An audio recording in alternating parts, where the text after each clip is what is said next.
Hello बच्चों, मैं उम्मीद करता हूं कि आप सब अच्छे होंगे। आज हम लोग क्लास 10th के केमिस्ट्री क्लास कर रहे हैं और इसमें हम लोग विस्थापन अभिक्रिया से शुरू करने वाले, क्योंकि इससे पहले हम लोगों ने कर लिया है ना दोस्तों। तो चलिए आज हम लोग स्टार्ट कर रहे हैं विस्थापन अभिक्रिया। विस्थापन अभिक्रिया के बाद फिर आगे देखते हैं। तो आइए सबसे पहले समझते हैं हम लोग विस्थापन अभिक्रिया। ये विस्थापन अभिक्रिया होता क्या है?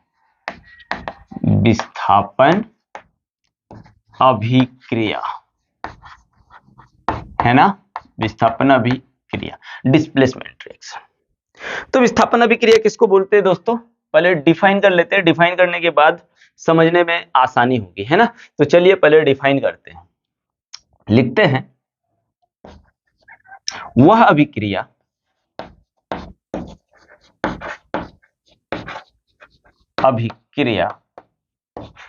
जिसमें अधिक, क्या दोस्तों, अधिक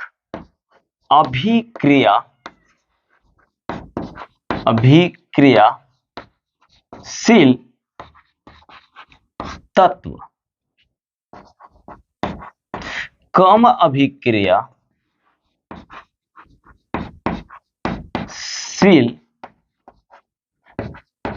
तत्व को उसके यौगिक से विस्थापित कर देता है। क्या कर देता है दोस्तों? विस्थापित कर देता है,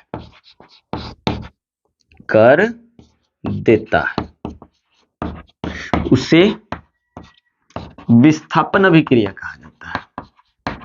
विस्थापन अभिक्रिया कहा जाता है। अब कहोगे सर विस्थापित का मतलब क्या होता है? दोस्तों विस्थापित का मतलब होता है एक जगह से दूसरी जगह कर देना। विस्थापित का मतलब क्या होता है? एक जगह से दूसरी जगह कर देना, है ना। और इस तरह की अभिक्रिया को हम लोग क्या कहते हैं? विस्थापन अभिक्रिया कहते हैं। एग्जाम्पल से इसको समझने की कोशिश करते हैं। दोस्तों समझने की कोशिश करिएगा, क्योंकि ये अभिक्रिया बहुत इंपॉर्टेंट होता है क्लास 10th के नजरिए से। तो यहाँ पे आप देखिए, ये मेरा सोडियम है, सोडियम के एक तत्व है। अब दूसरे एलिमेंट्स को देखते हैं, जैसे HCl अपन देख लिए। अब ये एक यौगिक है, इस यौगिक से हाइड्रोजन को क्या करेगा? सोडियम विस्थापित करके ये क्लोरीन को ले लेगा। अब बोलोगे ऐसा क्यों करता है सर? तो अभी एक हम चीज बताएंगे दोस्तों, धातुओं की अभिक्रियाशीलता बताएंगे, जिससे आपको समझ में आ जाएगा कि कौन वाला रिएक्शन होगा और कौन रिएक्शन नहीं होगा। पहले देख लीजिए, ये आप देखेंगे तो NaCl, यहाँ पे ये Cl जो था ना, ये विस्थापित होकर के कहाँ आ गया? आप देखिए, ये विस्थापित होकर इसके पास आ गया, ये NaCl बना लिया और साथ में H2 निकल गया। अब थोड़ा सा इसको हम लोग एक काम करते हैं, यहाँ 2 से गुना कर दे 2Na। अब बोलो ऐसा क्यों कर रहे सर, ऐसा क्यों कर रहे सर? तो H पहले, अच्छा छोड़ो इसको, ऐसे हाइड्रोजन यहाँ कितना है? 2, तो यहाँ 2 हाइड्रोजन बनाओ, तो हाइड्रोजन 2 बन गया, तो Cl भी तो 2 बन गया ना, तो 2 Cl साथ में 2 सोडियम भी बन गया, यहाँ 2 सोडियम बन गया। अगर हम यहीं पे बोलूं कि ये Na2SO4 है, अगर हम लोग इसको H2 के साथ रिएक्शन कराएं तो क्या ये रिएक्शन होगा? आंसर नहीं। विस्थापन अभिक्रिया का अभिक्रिया अभी बताए ना कि इस दूसरे तत्व, दूसरे यौगिक या देखो कम अभिक्रियाशील तत्व को उसके यौगिक से विस्थापित कर देता। तो ये एक यौगिक है, इसके यौगिक से क्या करेगा? इसको विस्थापित कर दिया। तो सर ये रिएक्शन क्यों नहीं हो पा रहा? ये रिएक्शन हो क्यों नहीं पा रहा? तो दोस्तों एक चीज याद रखना, हाइड्रोजन जो होता है ना, सोडियम से कम अभिक्रियाशील होता है। और ये तो बंदा ज्यादा ताकतवर है, और ताकतवर और कमजोर वाला कहानी तो आप लोग सुने ही होंगे कि ताकतवर जो होता है ना, वो कमजोरों पर अत्याचार करता है। तो वैसे ये सोडियम जो है ना, ताकतवर होता है, तो ये हाइड्रोजन पर क्या करेगा? अत्याचार करेगा। बोलेगा नहीं भाई, हम अपने चीज को नहीं देंगे, है ना, अपने चीज को नहीं देंगे। तो याद रखना, ये इस चीज को विस्थापित नहीं कर पाता है। अगर हम यहां बोलूं कि MgSO4 को अगर H2 के साथ H2 बोलते हैं। अगर सोडियम के साथ रिएक्शन कराऊं तो ये रिएक्शन आराम से होगा दोस्तों, क्योंकि सोडियम जो होता है ना सबसे अधिक अभिक्रियाशील तत्व होता है। अगर आइए फिर समझते हैं, तो ये सोडियम क्या करेगा, इस Mg को इस यौगिक से क्या करेगा, विस्थापित कर देगा। तो ये बंदा अकेले रहेगा, तो ये आ जाएगा किसके पास, ये आ जाएगा सोडियम के पास, और ये मैग्नीशियम बाबू निकल लेगा। क्या कर लेगा, मैग्नीशियम निकल लेगा। तो यहां पे आइए थोड़ा बैलेंस करते हैं। सोडियम कितना है, 2 होते हैं, 2 से गुना कर दो, बात खत्म हो गया है ना। अगर हम बोले कि ये H2SO4 है, हाँ, हम Hg के साथ रिएक्शन कराएं, रिएक्शन होगा, बोल नहीं होगा सर। तो देखिए दोस्तों, ये होता क्यों नहीं है, इसका क्या कारण है, आइए समझने की कोशिश करते हैं। क्या लिखते हैं, धातुओं की क्रियाशीलता, क्रियाशीलता सबसे अधिक अगर कोई है तो वो है सोडियम, सबसे ज्यादा अभिक्रियाशील दोस्तों। सोडियम से भी ज्यादा होता है पोटेशियम, और इससे कम होता है कैल्शियम, कैल्शियम से होता है दोस्तों मैग्नीशियम, मैग्नीशियम से कम होता है एल्युमिनियम, एल्युमिनियम से कम होता है आयरन, और आयरन से कम होता है जिंक, नो जिंक, जिंक से कम होता है आयरन, आयरन से कम होता है दोस्तों आपका लेड, और लेड से कम होता है हाइड्रोजन, और हाइड्रोजन से दोस्तों कम कौन होता है, याद रखना कॉपर, और नो कॉपर, और कॉपर से कम होता है मरकरी, मरकरी से कम होता है सिल्वर, और सबसे कम होता है गोल्ड। यानी अगर आप यहां देखेंगे तो सबसे ज्यादा अभिक्रियाशील कौन है, सोडियम है, मतलब सॉरी पोटेशियम है। पोटेशियम का क्या करेगा, अब देखिए यहां से आपको एक चीज समझ में आएगा। तो ये रिएक्शन क्यों नहीं हो रहा है, आप देखिए हाइड्रोजन जो है ना मरकरी से ज्यादा अभिक्रियाशील, कम अभिक्रियाशील है, तो ये क्या करेगा, इसको विस्थापित नहीं कर पाएगा। लेकिन अगर हम यहाँ पे बोले HgCl, HgCl2 ले लूं, और यहाँ पे अगर हम हाइड्रोजन को रख दूं, हाइड्रोजन को रख दूं, तो हाइड्रोजन क्या इसको विस्थापित कर पाएगा, इसको विस्थापित कर पाएगा। तो आप देखिए हाइड्रोजन जो है दोस्तों Hg से ज्यादा अभिक्रियाशील है, Hg से ज्यादा अभिक्रियाशील है। इसका मतलब ये क्या करेगा, इसको विस्थापित कर देगा, कर देगा ना। तो यहाँ क्या बन जाएगा, Hg प्लस HCl, 2 से गुना कर दो इक्वल हो जाएगा, क्योंकि यहाँ भी Cl 2 और हाइड्रोजन भी 2, तो ये रिएक्शन आराम से हो जाएगा। आप खुद कमेंट करके बोलिएगा कि CaCl2 को अगर हम लोग रिएक्शन कराएंगे Mg के साथ, तो क्या ये रिएक्शन बनेगा, ये इसको विस्थापित कर पाएगा, आप लोग कमेंट में जरूर कहिएगा। तो चलिए दोस्तों, इसका स्क्रीनशॉट ले लीजिए, फिर आगे देखते हैं। ले लीजिए, कर लिए दोस्तों। अब हम लोग देखते हैं द्विविस्थापन अभिक्रिया, द्विविस्थापन अभिक्रिया। हाँ सर, या एक बार पढ़ा दिए, विस्थापन अवरी द्विविस्थापन। हाँ भाई, इसमें क्या होगा, डबल डिस्प्लेसमेंट होगा, है ना, दो बार डिस्प्लेसमेंट होगा, दो बार आपका विस्थापन होगा। इसी को हम लोग क्या कहते हैं, द्विविस्थापन अभिक्रिया। आइए लिख लेते हैं, वह अभिक्रियाएं जिसमें अभिकारकों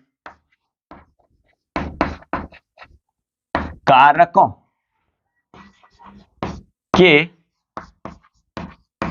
आयनों का आदान प्रदान हो, अभिकारकों के आयनों का आदान प्रदान हो, उसे द्विविस्थापन अभिक्रिया कहा जाता है, कहा जाता है। हाँ सर, बहुत अच्छी बात है। अब आइए दोस्तों, इसको हम लोग देखते हैं एक एग्जांपल से। जैसे यहां आप देख रहे होंगे कि ये अगर हम यहाँ पे Na2SO4 ले लिया, अब यहाँ पे एक HCl ले लिया, देखिए आप देखेंगे तो सोडियम के पास भी एक SO4 का आयन है और हाइड्रोजन के पास भी Cl आयन है ना, है ना। तो यहाँ पे आप देखिए क्या करना है, इसके आयनों का आदान प्रदान कर देना है, और आयनों के आदान प्रदान ही क्या कहलाता है, द्विविस्थापन। मतलब आप देखिए ये इसके साथ विस्थापित हो गया, ये इसके साथ विस्थापित हो गया, या फिर यही इसके, है ना, ऐसे विस्थापित हो रहा है। तो इस प्रकार यहाँ पे आप देख रहे हैं तो यहाँ से भी विस्थापन हो रहा है, यहाँ से भी विस्थापन हो रहा है, मतलब दो दो जगह से विस्थापन हो रहा है। और जब दो दो जगह से विस्थापन होगा दोस्तों तो हम लोग इसको क्या कहेंगे, द्विविस्थापन अभिक्रिया कहेंगे। तो आप देखिए क्या बना लिया, NaCl प्लस H2SO4। अब थोड़ा सा बैलेंस कर लेते हैं, H दूगो है वहां पे, चलो यहाँ H दूगो कर लिए। अब यहाँ आपका Cl दूगो, यहाँ एगो है तो यहाँ दूगो कर लिए। अब देख लीजिए हो गया है बराबर, है ना। इसी तरह का कोई भी एग्जाम्पल आप ले लीजिए, कोई भी एग्जाम्पल ले लीजिए, कोई भी एग्जाम्पल आप ले लीजिए, आपका सारा बनने वाला है। मतलब इसमें फिर क्या करना है, इसमें ये इसके साथ आ जाएगा और ये इसके साथ आ जाएगा, यानी डबल डिस्प्लेसमेंट होगा। तो MgSO4 प्लस AlCl3। और दोस्तों ये किस तरह से यहाँ पे जो दो लगा था वो हट गया, इसको हम लोग इस चैप्टर के पहला वीडियो में ही कर लिए हैं, इसीलिए उस वीडियो को देखना ना भूले मेरे दोस्त। तो आओ ना जी, बोल सुनाओ ना सर। तो यहाँ पे इसको हम लोग क्या करने वाले हैं, बैलेंस करने वाले हैं। यहाँ पे चलिए मैग्नीशियम एक, तो यहाँ मैग्नीशियम एक, Cl यहाँ क्या है दोस्तों, दूगो, और वहां है तीन गो, अभी नहीं हो रहा, लेकिन एल्युमिनियम यहाँ दूगो है तो एल्युमिनियम दूगो कर दो।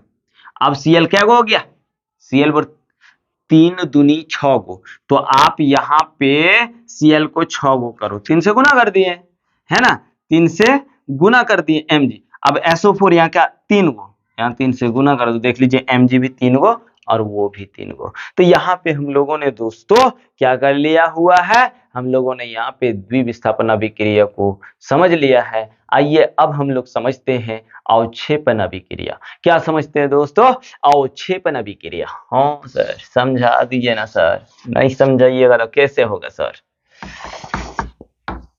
अवक्षेपण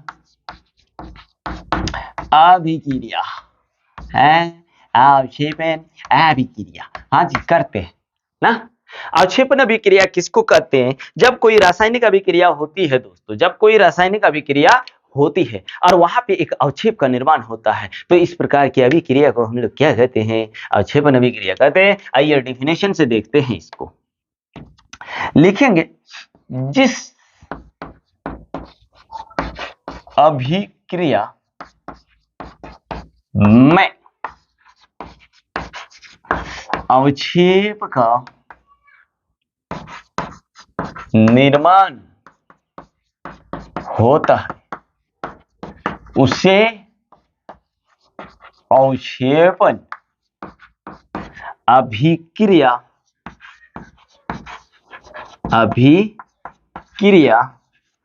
कहा जाता है। अब इसका एक एग्जांपल लेते हैं। यहां पे आप देखिए ये मेरा सोडियम, जैसे ये मेरा सोडियम सल्फेट है, किस फॉर्म में है, एक्वस में। अब इस सोडियम सल्फेट को दोस्तों बेरियम क्लोराइड से रिएक्शन कराएंगे, ये भी आपका एक्वस है। तो रिएक्शन जब कराएंगे ना तो आप देखिए ये भी देखिए डबल डिस्प्लेसमेंट वाला ही है, यानी अवक्षेपण अभिक्रिया भी एक द्विविस्थापन अभिक्रिया कहलाती है ना। अवक्षेपण अभिक्रिया भी एक द्विविस्थापन अभिक्रिया है। तो यहाँ पे देखिए ये क्या होगा दोस्तों, ये Cl के साथ जाएगा और ये Ba के साथ जाएगा, तो आपका क्या बनेगा, NaCl और साथ में BaSO4। ये यहाँ 2 से गुना कर दीजिए, संतुलित ऐसे भी तो नहीं सीख लिए हैं, लेकिन फिर एक बार सीख लीजिए। Na यहाँ दूगो है दोस्तों, दूगो कर दो। अब यहाँ SO4 क्या एगो, एगो यहाँ एगो, Ba एगो एगो, Cl दूगो, तो यहाँ भी दूगो हो गया।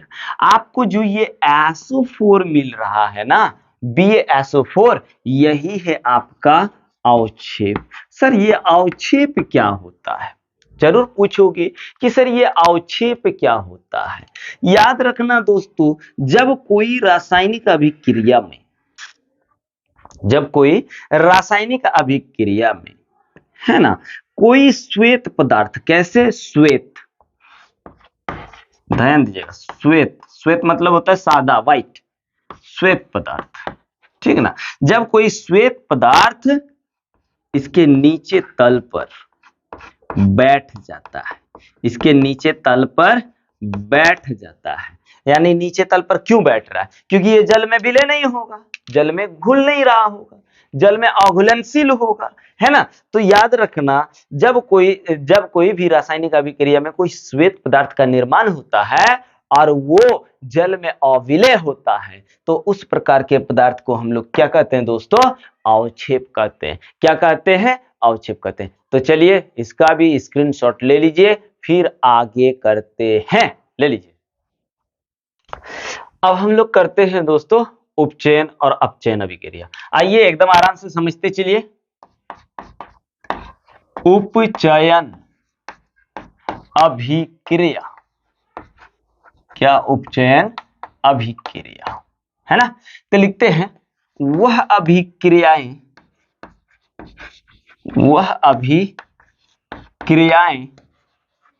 जिसमें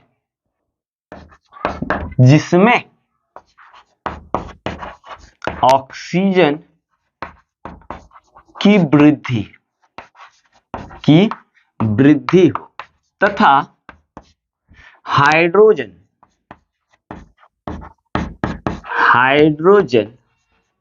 का ह्रास हो, उसे उपचयन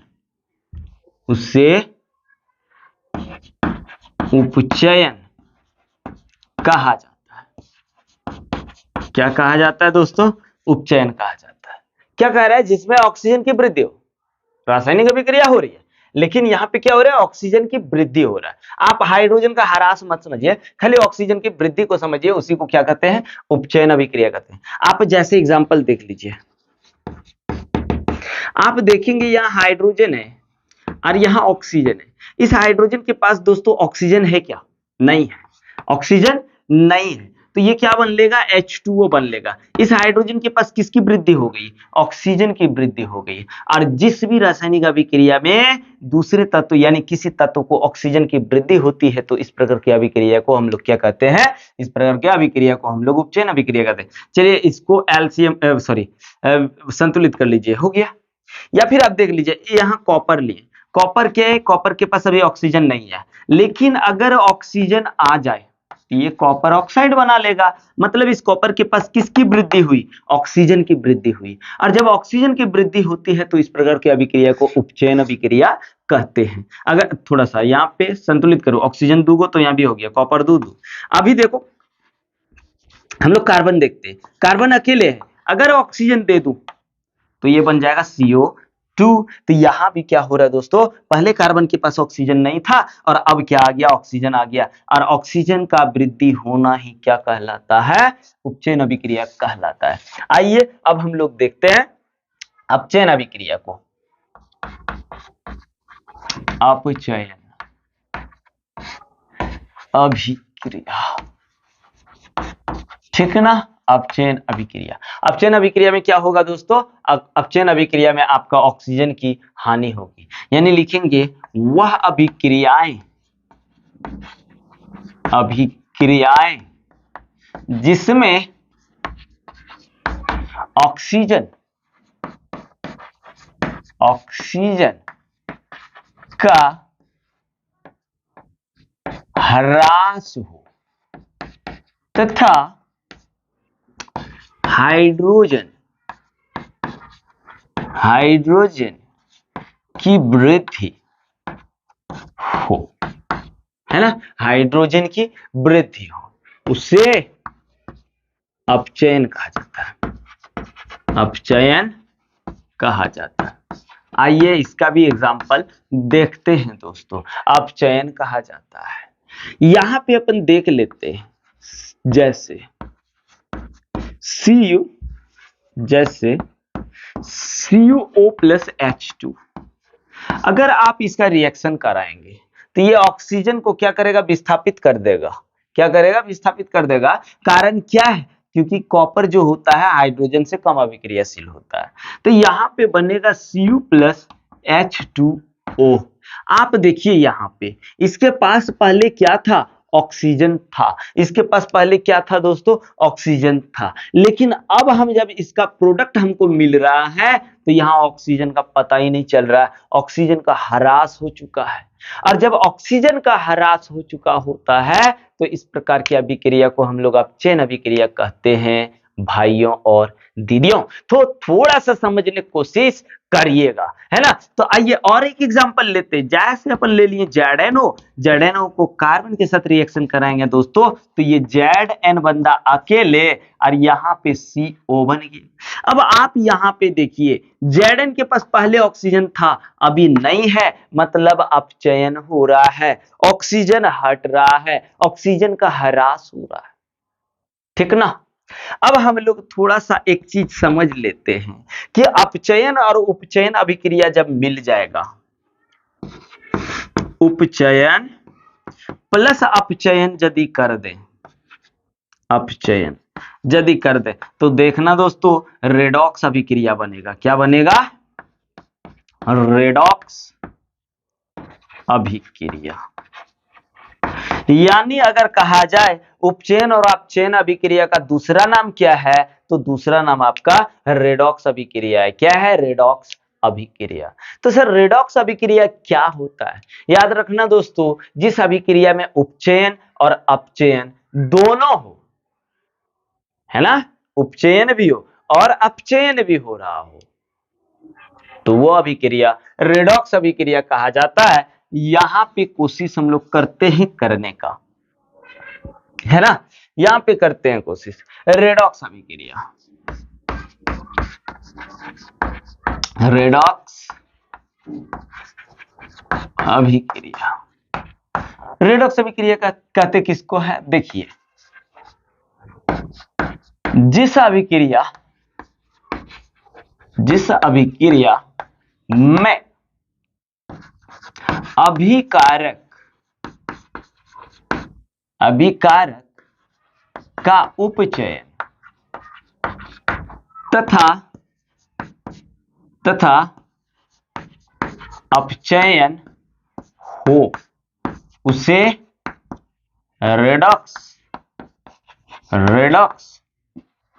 अभिक्रिया कहते हैं। कैसे बोल समझेंगे सर, दोनों होता है। तो आइए एक एग्जांपल लेते हैं।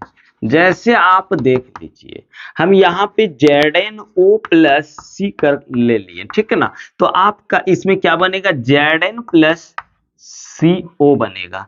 आप देखिए यहाँ पे इसमें पहले क्या था दोस्तों, यहाँ पे ऑक्सीजन था लेकिन यहाँ नहीं आया, मतलब इसमें क्या हुआ, अपचयन हो गया। देखिए एकदम साफ साफ समझ में आ रहा है कि इसके पास ऑक्सीजन था लेकिन अब जब रिएक्शन कर रहा है तो ऑक्सीजन नहीं था, तो ये अपचयन हो रहा है। लेकिन आप देखिए इसमें पहले इसके पास ऑक्सीजन नहीं था, ऑक्सीजन आ गया, और जिसमें ऑक्सीजन की वृद्धि हो जाती है उसको तो उपचयन अभिक्रिया बोलते हैं, उपचयन हो रहा है। तो यही एग्जांपल तो, और यही एग्जांपल है ना, इसी में आप देख लीजिए। अगर इसी में देखेंगे तो यहाँ पे आप देखिए इसके पास क्या हो रहा है, ऑक्सीजन का ह्रास हो रहा है, मतलब अपचयन हो रहा है ना, अपचयन हो रहा है। लेकिन अगर हम देखें इसके पास, तो इसके पास क्या हो रहा है दोस्तों, इसके पास ऑक्सीजन की वृद्धि हो रही है, मतलब उपचयन हो रही है। और हमको जहां तक लगता है सभी दोस्तों को आसानी से समझ में आ गया होगा। तो दोस्तों इसका स्क्रीनशॉट ले लीजिए, फिर अभी करते हैं इस चैप्टर को कंप्लीट, ले लीजिए। अब देखते हैं हमारे दैनिक जीवन में, हमारे दैनिक जीवन में होने वाली उपचयन अभिक्रियाओं के प्रभाव। ठीक है, ये देखते हैं हमारे दैनिक जीवन में होने वाले उपचयन अभिक्रियाओं के प्रभाव में सबसे पहला प्रभाव होता है संक्षारण। क्या होता है दोस्तों? संक्षारण, जंग लगना। आइए सबसे पहले हम लोग देखते हैं संक्षारण को, कि संक्षारण होता क्या है। तो लिख लेते हैं इसको, फिर समझते हैं। जब कोई धातु है ना अपने आस पास के अम्ल आर्द्रता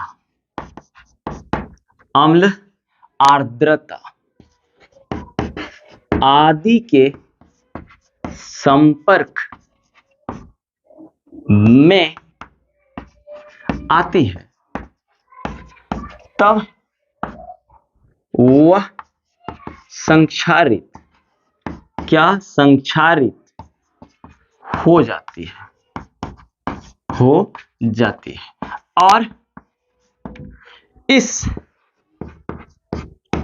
प्रक्रिया को संक्षारण कहा जाता है। क्या कहा जाता है दोस्तों? संक्षारण कहा जाता है।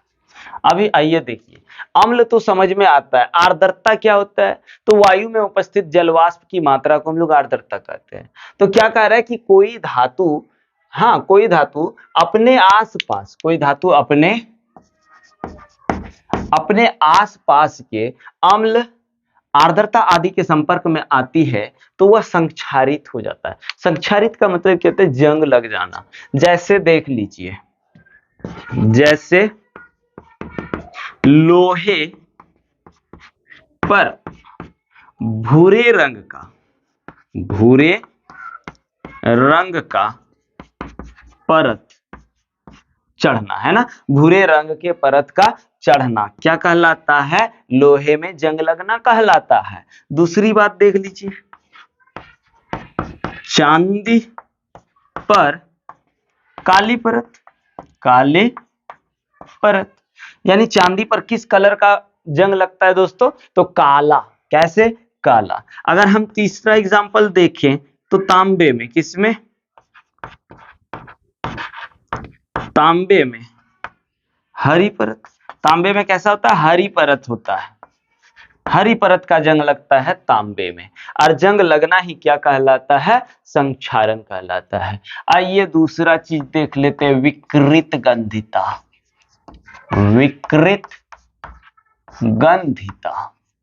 ये विकृत गंधिता क्या होता है? आप लोग ये डे टू डे लाइफ देखते होंगे। ये विकृत गंधिता क्या होता है दोस्तों? तो हम बता दे रहे हैं। मान लीजिए आपने एक समोसा बनाया आज रात को। क्या बनाया? समोसा बनाया। तो समोसा क्या हुआ, रात को खाने के बाद कुछ बच जाता है, आराम वैसे उसको ढक के रख देते हैं। अब सुबह जब खाने जाते हैं ना, तो उसमें एक अलग टाइप का गंध आ जाता है और उसका स्वाद भी चेंज हो जाता है। इसी प्रक्रिया को, इसी चीज को हम लोग क्या कहते हैं? विकृत गंधिता कहते हैं। या फिर आप देखे होंगे चनाचूर वगैरह को जब पैकेट से निकाल करके दूसरे चीजों में रख देता है तो उसका गंध में चेंज आ जाता है, उसका गंध परिवर्तित हो जाता है, उसका स्वाद परिवर्तित हो जाता है, और उसी को हम लोग क्या कहते हैं? विकृत गंधिता कहते हैं।